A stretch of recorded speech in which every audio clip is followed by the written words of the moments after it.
चलिए, इह दुश्चरितैः केचित् केचित् पूर्वकृतैस्तथा प्राप्नुवन्ति दुरात्मानो नरारूप विपर्ययम्। देखिए,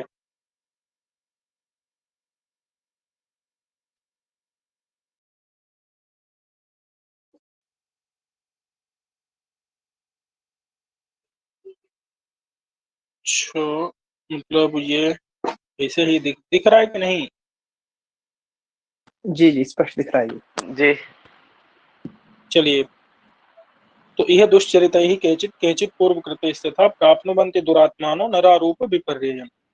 मतलब देखो, दुश्चरितैः मतलब कि दुश्चरित यानी पापों के द्वारा, केचित कुछ लोग क्या करते हैं, यह दुश्चरितैः मतलब कि यहाँ पर अगर दुश्चरित करेंगे तो उसके कुछ लोग पापों को प्राप्त करते हैं। केचित पूर्वकृतैस्तथा कुछ पूर्व में मतलब कि पिछले जन्म में किए गए पाप हैं उनके द्वारा दुरात्मानः जो दुष्ट आत्मा वाले लोग हैं, ऐसे नर रूप विपर्ययम्, रूप विपर्य यानी कि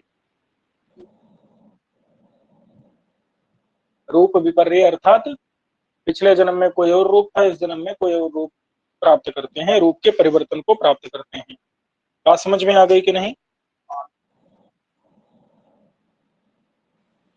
नहीं गुरुजी। बोल यह मतलब इस जन्म में दुश्चरित ही केचित, कुछ लोग, केचित माने कुछ लोग, दुश्चरित ही मतलब कि पापों के द्वारा, यह मतलब इस जन्म में किए गए पापों के द्वारा, केचित पूर्वकृत तथा कुछ लोग पूर्व जन्म में किए गए पापों के द्वारा। कौन? जो दुरात्मा लोग हैं, वे क्या करते हैं, नराह, ऐसे नर रूप विपर्ययम् प्राप्नुवन्ति, यानी कि अलग अलग योनि में जन्म लेते हैं। बात समझ में आ गई? हाँ जी, स्पष्ट हो गई। अब देखिए, सुवर्ण चौरहा कौनख्यम, जो सोने की चोरी करता है वो कुनखी होता है, ये बात हम पहले पढ़ चुके हैं। सुरापा मतलब कि जो सुरापान करता है, माने मद्य पीता है, तो वो श्यावदंतताम यानी काले दांत वाला, काले दांत वाला हो जाता है। और ब्रह्मा क्षय रोगी हो जाता है। और जो गुरु पत्नी गमन करता है वह दौश्चर्म्यम अर्थात चर्म रोग हो जाता है। चर्म रोग हो जाता है, मैंने कोढ़ी ओढ़ी हो जाता है, जो भी है। समझ गए कि नहीं? गुरुजी जी गुरुजी। जो सुवर्ण चौरा कौनाख्यम लिखा है गुरुजी, कौनाख्यम का मतलब क्या है? कौनख्यम का मतलब उसके नाखून खराब हो जाते हैं। अच्छा ठीक है। और पिशुनः पौतिनासिक्यम, पिशुन होता है, पिशुन मतलब क्या होता है, चुगलखोर। चुगलखोर यानी कि जो दोस्त हैं एक किसी के, वो दूसरी जगह कह देना, तो उसको कहते हैं पिशुन। और उसकी पौतिनासिक्यम यानी नाक में पूती मतलब दुर्गंध हो जाती है। और सूचक कहते हैं निंदा करने वाले को, निंदक। तो जो मतलब जो चीज नहीं है, जो दोष उसके अंदर नहीं है, और उसको भी अगर कोई कहे तो उसका क्या होता है, पूती वक्त्रता, मतलब कि उसका जो वक्त्र है वह मतलब मुख जो है वह दुर्गंध युक्त हो जाता है। समझ गए कि नहीं? जी गुरुजी। धान्य चौरह अंगहीनत्वम, ये पीछे याज्ञवल्क में नहीं था। धान्य चुराने वाला वो क्या करता है, अंगहीन हो जाता है, उसका कोई ना कोई अंग कट जाएगा, नहीं होगा। आतिरक्यम, तो मिश्र का, धान्य मिश्रण करेगा तो उसका एक आध अंग बढ़ जाता है। ये था पिछली बार। ये समझ रहे हो कि नहीं? गुरुजी एक बार बता दीजिए फिर से अर्थ गुरुजी। धान्य चुराने वाला अंगहीनत्वम, अंगहीन हो जाता है, एक अंग कट जाएगा। वो आतिरेक्यम, तो मिश्र कहा, जो धान्य को मिश्रण करेगा वो अतिरिक्त अंग वाला हो जाएगा। नहीं समझे? उसकी एक उंगली और निकल आएगी। जी जी। चलिए, अन्नहरता आमयावित्तम, ये पहले था, अन्न को हरण करेगा तो उसका पचेगा नहीं, उसको अजीर्णान्न हो जाएगा। समझे कि नहीं?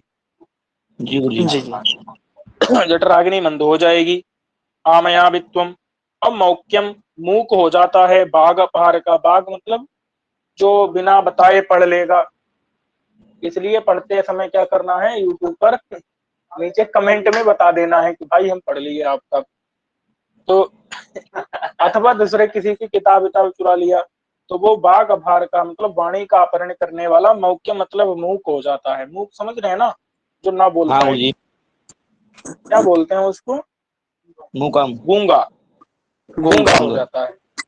हाँ, और वस्त्रापहार का श्वैत्र्यम, वस्त्र को अपहरण करेगा तो वो श्वैत्र। अब श्वैत्र का मतलब कुष्ठ रोग ऐसा कुछ है, कोढ़ से ग्रस्त हो जाता है।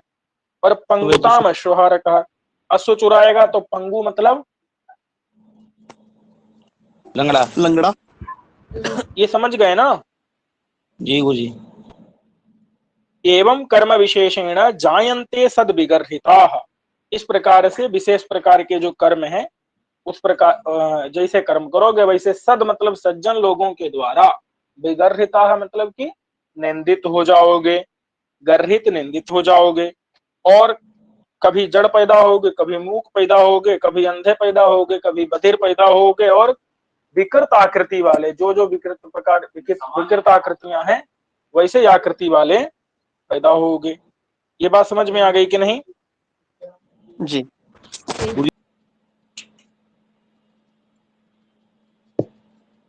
चलिए, दिख रहा है ना? जी गुरुजी। जी।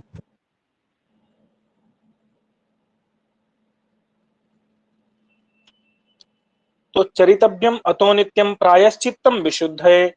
अतः मैंने इसलिए नित्यम प्रायश्चित्तम, नित्य प्रायश्चित्त विशुद्धि के लिए चरितव्यम माने करना चाहिए। निंद्यैर ही लक्षणैर युक्ता जायन्ते अनिष्कृतेन सह, अनिष्कृत मतलब जिनका निकला नहीं है, क्या? एनस यानी पाप, एनस मतलब पाप, एनस यानी पाप, अनिष्कृत माने निकला नहीं है, दूर नहीं हुआ है। ऐसे जो नराधम है, दुरात्मा है, ये निंद्य ही लक्षण ही युक्ता, निंदित लक्षणों से युक्त होकर के जायन्ते यानी उत्पन्न होते हैं। बात समझ में आ गई कि नहीं? बोलो भाई। नहीं गुरुजी। निंद्यैर ही लक्षणैर युक्ता, निंदित लक्षण नहीं समझते हो, कुलक्षणी, कुलक्षण। जी जी गुरुजी। वो क्या होता है? निंदित लक्षण यानी वही जो पीछे बताए थे ना, जाड़, मून, कंध, बधिर और दुश्चर्मा, ओढ़ी ओढ़ी, सब ये सब क्या है? निंदित लक्षण है कि नहीं? जी गुरुजी। तो निंदित लक्षणों से युक्त होकर के जायन्ते माना उत्पन्न होते हैं। कौन? अनिष्कृत सह, अनिष्कृत एनहा वाले, नहीं समझे? जिनका एनस यानी पाप, अनिष्कृत मतलब अभी तक दूर नहीं हुआ है, जी गुरुजी। ऐसे लोगों को। इसलिए पाप दूर करने के लिए बोलो क्या करना चाहिए? नित्यम प्रायश्चित्तम चरितव्यम, नित्य प्रायश्चित चरितव्यम माने कर्तव्यम, नित्य प्रायश्चित करना चाहिए। समझे कि नहीं? विशुद्ध है यानी कि शुद्धि के लिए। जी गुरुजी। ये याद होना चाहिए आपको, ध्यान दीजिएगा। कहाँ मिलेगा? मनुस्मृति अगर है तो 11वें अध्याय का 53-52 जो भी हो तो यही श्लोक संख्या होगी। अब देखिए, ये 5 महापातक हैं, कौन कौन से? ब्रह्महत्या, सुरापानम, ब्राह्मण की हत्या करना, और सुरापानम मतलब मदिरा पीना, और स्तेयम माने की सोना चुरा लेना, और गुरु अंगनागम, गुरु पत्नी गमन करना। महंति पातकानि आहु, इनको महापातक कहते हैं। ये 4 महापातक होते हैं। संसर्गश्चापि तैहि सह, तैहि मतलब महापातकियों के, सह माने साथ में, संसर्ग माने साथ में रहना, संसर्ग करना। तो इनके साथ में कोई संबंध रखना भी क्या है? महापातक है, महापाप है। समझ गए कि नहीं? जी गुरुजी। हाँ, अब देखो, ब्रह्म हत्या ही ब्रह्म हत्या नहीं है, ब्रह्म हत्या के तुल्य और भी कई काम ऐसे हैं जो कि वो भी ब्रह्म हत्या की ही कोटि में रखे जाते हैं। कौन कौन से हैं? तस अनृतम च समुत्कर से, अपनी सम्यक उन्नति के लिए, समुत्कर से मतलब सम्यक उन्नति के लिए, अनृतम मतलब होता है झूठ बोलना। समझ गए कि नहीं? जी क्या गुरुजी। समझे? अपनी उन्नति के लिए हाँ, अपने उत्कर्ष के लिए, अपनी श्रेष्ठता दिखाने के लिए, अपनी उन्नति चमकाने माने होने मतलब करने के लिए अगर क्या करना है, अगर झूठ बोलोगे तो भैया वो क्या होगा, ब्रह्म हत्या के समान। जी। जी। और पैशुन, पैशुन का मतलब क्या है, चुगलखोरी। कैसी चुगलखोरी, जो राजगामी, राजा तक पहुंचे। यानी कि आप किसी की दोष बताएं और वो कहाँ बताएं जा करके, राजा में मतलब राजा को या तो डायरेक्ट बताएं या फिर ऐसी ऐसे किसी को बताएं जो राजा तक पहुंचा दे, तो वो भी क्या माना जाएगा, ब्रह्म हत्या के समान माना जाएगा। और गुरु का अलीक, अलीक मतलब होता है झूठ में, झूठ मतलब असत्य। और निर्बंध, निर्बंध का मतलब होता है दोषारोपण करना। गुरोश्चालीक, लीक निर्बंधा, गुरु पर अगर अलीक मतलब मिथ्या, अगर निर्बंध यानी आरोप लगाएंगे। बात समझ में आ गई कि नहीं? आ गई गुरुजी। तो इसको भी क्या कहते हैं, ब्रह्म हत्या के समान कहते हैं। अथवा गुरु को झूठी सूचना देना, ऐसा भी लिखा गया है। गुरु को अलीक मतलब तो निश्चित है झूठा, और निर्बंध यानी सूचना देना अथवा उन पर दोषारोपण करना, ये होता है ब्रह्म हत्या के समान, इसको माना गया है। ठीक है जी गुरुजी। अब देखिए, ब्रह्मोज्झता, वेद निंदा, कौट साक्ष्यम, सुहृद बध और गर्हिता ना देवर जगधि सुरापान समान सट। देखो, ब्रह्मोज्झता, ब्रह्म कहते हैं वेद को, और उज्झता का मतलब होता है त्याग देना। मतलब आप वेदों का स्वाध्याय रोज करते हैं और उसको अगर क्या कर दिए, त्याग दिए। उज्झता मतलब क्या होता है, उज्झता मतलब उसको छोड़ देना। हाँ, और ब्रह्म माने वेद को त्याग देना, तो ये महापाप है। किसके समान है ये सुरापान के समान, मतलब मदिरापान के समान है। और वेद की निंदा करना, ये भी किसके समान है, सुरापा। हाँ। और कौट साक्ष्यम, और किसी का कौट मतलब होता है झूठी, और साक्ष्यम माने गवाही देना। अगर न्यायालय में गवाही, झूठी गवाही कौट किसी के लिए साक्ष्यम देना। माने, हाँ, झूठी गवाही देना। वो सुहृद बधा, सुहृद कहते हैं मित्र को, और बध कहते हैं मार डालना। तो अगर मित्र को मार दोगे तो उसको क्या माना जाएगा, सुरापान। हाँ। और जग गर्हित, गर्हित मतलब निंदित, और अनाद्य, अनाद्य मतलब अखाद्य। दो चीजें, एक तो गर्हित है, गर्हित माने निंदित है, और दूसरा अनाद्य, अनाद्य माने अखाद्य है। तो उसका अगर सेवन, जगधी मतलब खा लेना, तो इसको किसके समान माना जाएगा, सुरापान के समान। सुरापान के समान माना जाएगा। समझ गए कि नहीं गुरुजी? हाँ जैसे जी, निंदित और अखाद्य पदार्थों का भक्षण करना। हाँ बताइए बताइए। जैसे गुरुजी ब्रह्मोज्झता, वेद निंदा जो लिखा है गुरुजी, हाँ जी, तो कितने दिन तक गुरुजी छोड़ना है? जैसे मैं भी पढ़ता हूँ, अभी एक हफ्ता से नहीं कर पा रहा हूँ, तो ये सब मतलब किसके लिए लागू होता है गुरुजी? भाई विशेष व्याख्या के लिए हम बाद में मिलेंगे, ठीक है। जी गुरुजी।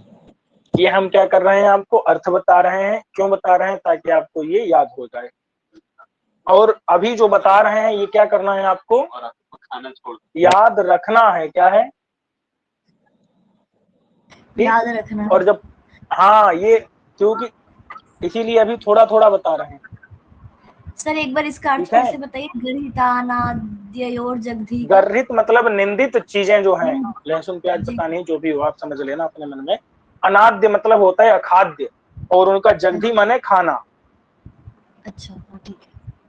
जगधी मतलब भोजनम, भक्षणम। ये सुरापान के समान 6 माने जाते हैं, ठीक है।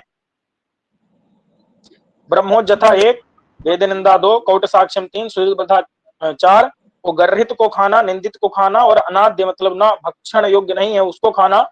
ये क्या होते हैं, 6 होते हैं सुरापान के समान, ठीक है जी। चलिए, तो ये हमने आपको कुछ मतलब कि कितने 8 श्लोक बताए हैं, याद कर लीजिएगा। और ऐसे ही और भी आपको मिलते रहेंगे, और उनको क्या करिए, तैयार करते चलिए, क्योंकि ये बहुत बड़ा विषय है, आपको लगातार मिलते ही रहेंगे, ठीक है। ठीक है, तो इसको हम यहीं तक रखते हैं, फिर अगले दिन मिलेंगे।